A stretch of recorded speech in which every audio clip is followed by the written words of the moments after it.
अंगणवाडी सेविकांचे विविध मागण्यांसाठी धरणे आंदोलन। उबाठाने दिली अंगणवाडी सेविकाच्या आंदोलनाला जाहीर पाठिंबा। बुलढाणा जिल्ह्यातील अंगणवाडी सेविका मदतनीसांचे विविध मागण्यांसाठी जिल्हाधिकारी कार्यालयासमोर एक दिवसीय धरणे आंदोलन झाले।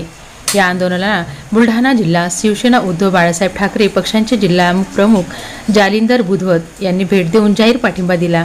अंगणवाडी सेविका तसेच मदतनीस यांना शासकीय कर्मचारीप्रमाणे दर्जा द्यावा, शासनाला कोर्टाने दिलेल्या आदेशाप्रमाणे ग्रॅज्युटी लागू करून तसाच GR काढण्यात यावा, यासह विविध मागण्यांसाठी अंगणवाडी सेविकांनी जिल्हाधिकारी कार्यालयासमोर धरणे आंदोलन केले।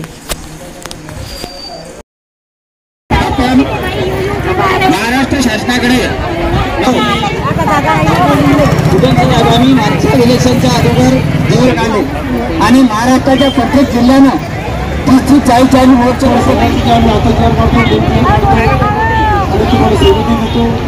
परंतु खऱ्या अर्थाने तुम्ही ज्या पद्धतीने काम करता त्या कामाचा मोबदला म्हणून शासकीय सेवेचा दर्जा दिलाच पाहिजे सर, आम्ही मताचं तुमच्याशी काम आहे आणि याच्या मागण्या आहेत। या संपूर्ण मागण्या घेऊन आम्ही आजच विधान परिषदेचे विरोधी पक्षनेते सन्माननीय अंबादाजी दानवे साहेब यांच्याकडे उद्याच मुंबईला जाऊन या सगळ्या मागण्याचं निवेदन महामहिम राज्यपाल यांना देणार, महाराष्ट्राचे चीफ सेक्रेटरी त्यांना देणार आणि येणाऱ्या याच्यामध्ये हा आवाज उंचावून करण्यासाठी आम्ही त्या ठिकाणी उद्धव बाळासाहेब ठाकरे शिवसेनेच्या वतीनं खऱ्या अर्थाने आम्ही या भगिनींच्या पाठीशी खंबीरपणे